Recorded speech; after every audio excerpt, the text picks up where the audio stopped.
dilahirkan gitu kan. Itu memang istimewa luar biasa. Bunda Maria itu melahirkan Yesus tanpa ayah. Ya. Tapi kan muncul lagi dia, ada hal yang lebih istimewa lagi. Siapa? Nabi Musa. Hawa tanpa ayah, tanpa ibu.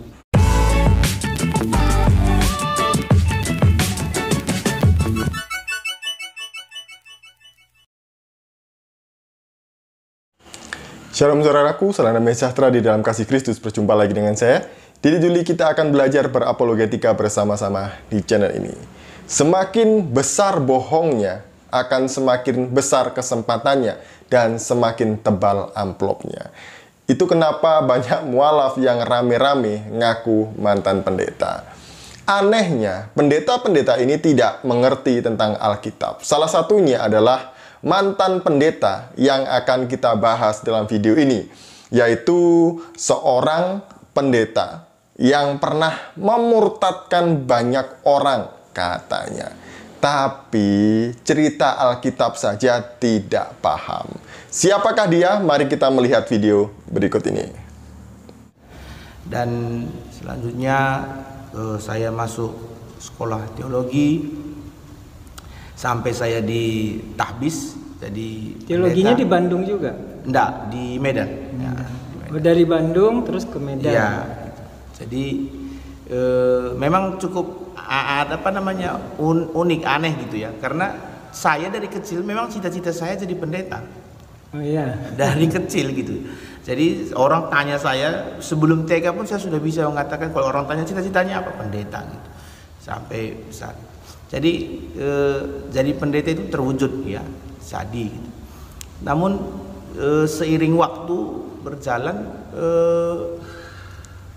ada timbul selalu pertanyaan juga gitu kan. Contoh misalnya ketika saya menyampaikan khotbah gitu, cerita tentang Tuhan Yesus gitu kan. Yesus itu Tuhan gitu.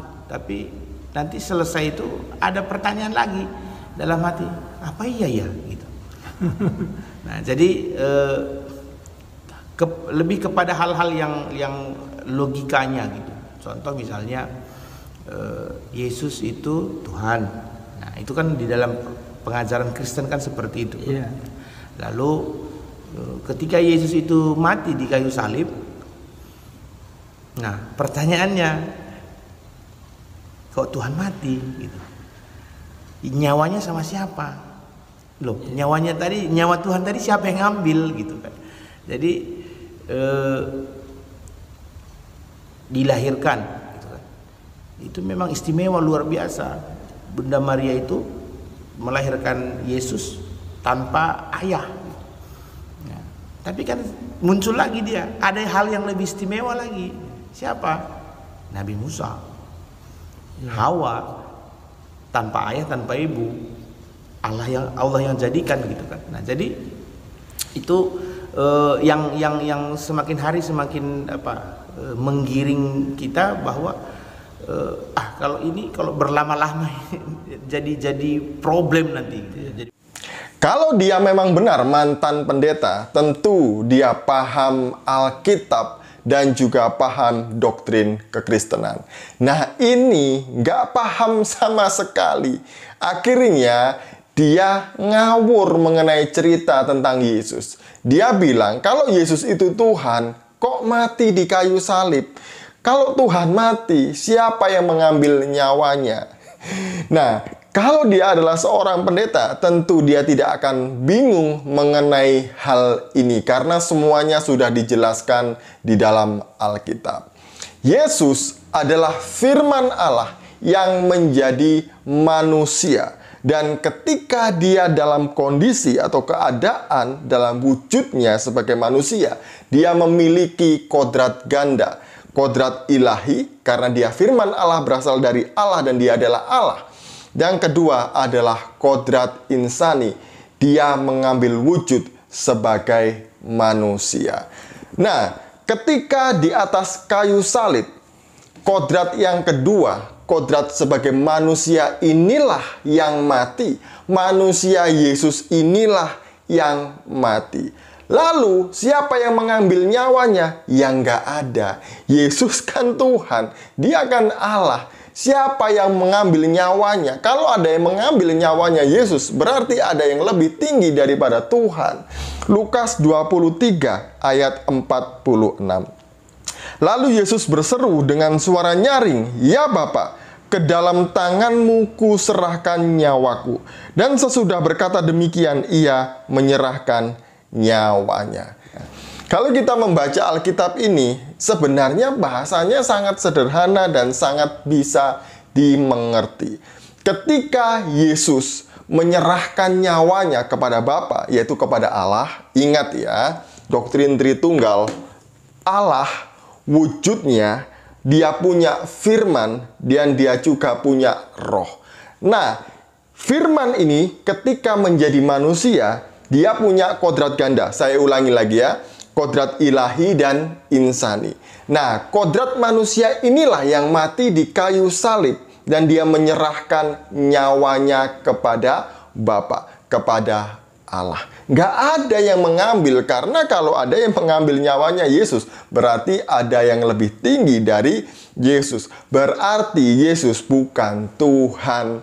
Saya jadi teringat ketika Pendeta Manubulu ditanyai oleh itu ya, Kadrun di live streamingnya tuh, siapa yang mengambil nyawa Yesus. Nah, saya tidak akan membahas itu karena sudah dibahas banyak orang dan sudah diluruskan Pak Deking Gadas, diluruskan oleh Pak Esra Soru.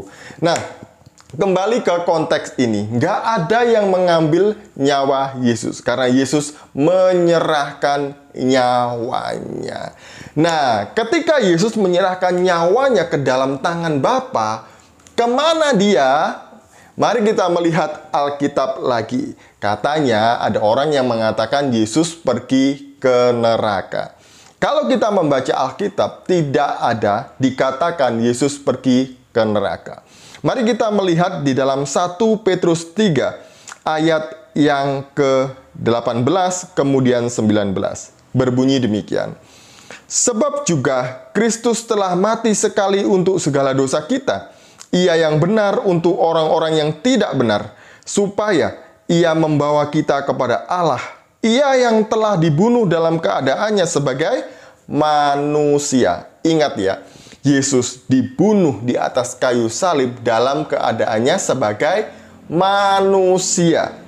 Kemudian, tetapi yang telah dibangkitkan menurut roh. Dan di dalam roh itu juga ia pergi memberitakan Injil kepada roh-roh yang di dalam penjara. Ada penafsiran yang saya tidak setuju tentang hal ini, yaitu Yesus memberitakan Injil kepada orang mati. Itu salah dalam konteks ini. Karena yang dimaksud dia memberitakan Injil kepada orang-orang atau roh-roh yang di dalam penjara adalah Yesus pergi ke dunia orang mati. Jadi, sebelum manusia berangkat atau ke surga, itu ada satu tempat persinggahan yang dinamakan Hades atau dunia orang mati. Semua orang yang mati, dia ada di tempat ini, yaitu dunia orang mati atau Hades, sambil menunggu penghakiman di akhir zaman. Nah, dari sinilah Yesus datang ke tempat ini untuk apa? Memberitakan Injil, memberitakan dirinya, karena Injil itu adalah Yesus. Memproklamirkan dirinya kepada orang-orang yang ada di sana bahwa ini loh aku, tidak takluk terhadap maut. Dan dia juga akan menyampaikan kepada mereka bahwa hari yang ketiga dia akan dibangkitkan, dia akan keluar dari maut, sebab maut tidak menguasai dia. Itu yang dimaksudkan Yesus pergi memberitakan Injil ke roh-roh yang di dalam penjara. Jadi sekali lagi, itu bukan neraka, melainkan dunia orang mati atau Hades, di mana itu adalah tempat persinggahan bagi orang-orang yang telah mati untuk menunggu hari penghakiman sebelum mereka ditentukan masuk surga atau neraka. Jadi seperti itu ceritanya. Nah, Bapak ini nggak paham, jadi saya ragukan kependetaannya, sekolahnya, teologianya, semuanya saya ragukan kalau dia mantan pendeta. Kalau hal yang seperti ini saja tidak tahu. Yang membuat saya ingin tertawa adalah poin yang kedua, di mana Bapak ini tadi mengatakan bahwa Bunda Maria melahirkan Yesus tanpa ayah itu luar biasa. Tapi ada yang istimewa lagi, yaitu Nabi Musa dan Hawa dilahirkan tanpa ayah dan ibu. Kok bisa ya? Saya baru tahu kalau Nabi Musa itu dilahirkan tanpa ayah dan ibu. Ini cerita dari mana lagi? Cerita macam apa lagi dari mualaf ini ya? Padahal kalau kita melihat di dalam Alkitab, Musa itu punya ayah dan ibu, punya saudara-saudara. Saudaranya itu Harun dan juga Miriam. Lah kok ini dikatakan dia nggak punya ayah dan ibu? Mungkin yang dimaksud itu Adam dan Hawa. Ini salah atau nggak tahu, Pak?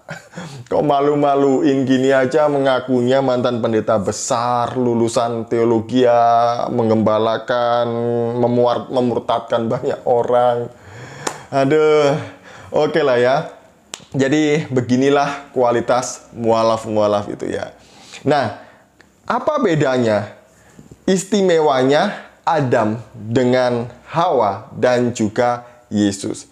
Mereka selalu bilang, kalau hanya karena Yesus dilahirkan tanpa ayah, maka Adam dan Hawa lebih istimewa daripada Yesus karena dia dilahirkan tanpa ayah dan ibu.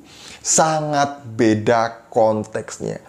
Adam dan Hawa diciptakan, jadi mereka berdua ini adalah diciptakan dari sesuatu yang sudah ada. Jadi ingat ya, bahwa Adam dan Hawa adalah ciptaan Allah. Padahal kalau kita melihat di dalam Perjanjian Lama, yang menciptakan dunia ini dan isinya adalah Allah dan firman-Nya. Mari kita melihat di dalam Yohanes 1 ayat 1 sampai 4. Pada mulanya adalah firman. Jadi firman itu sudah ada sejak pada mulanya. Eksistensi firman sudah ada sejak kekekalan. Firman itu bersama-sama dengan Allah dan firman itu adalah Allah. Sang firman yang sudah ada sejak kekekalan itu berdiam kekal dalam diri Allah. Firman Allah adalah Allah. Kemudian, yang kedua, ia pada mulanya bersama-sama dengan Allah. Segala sesuatu dijadikan oleh Dia. Oleh siapa? Firman. Dan tanpa Dia tidak ada sesuatu pun yang telah jadi dari segala yang telah dijadikan. Dalam Dia ada hidup dan hidup itu adalah terang manusia. Jadi yang menciptakan segala sesuatu termasuk Adam dan Hawa juga adalah Sang Firman bersama-sama dengan Allah. Jadi ini bedanya. Sedangkan Yesus, Dia adalah Sang Firman tadi yang dikatakan di dalam Yohanes 1 ayat 1. Yang turun menjadi manusia yang disebut dengan Yesus.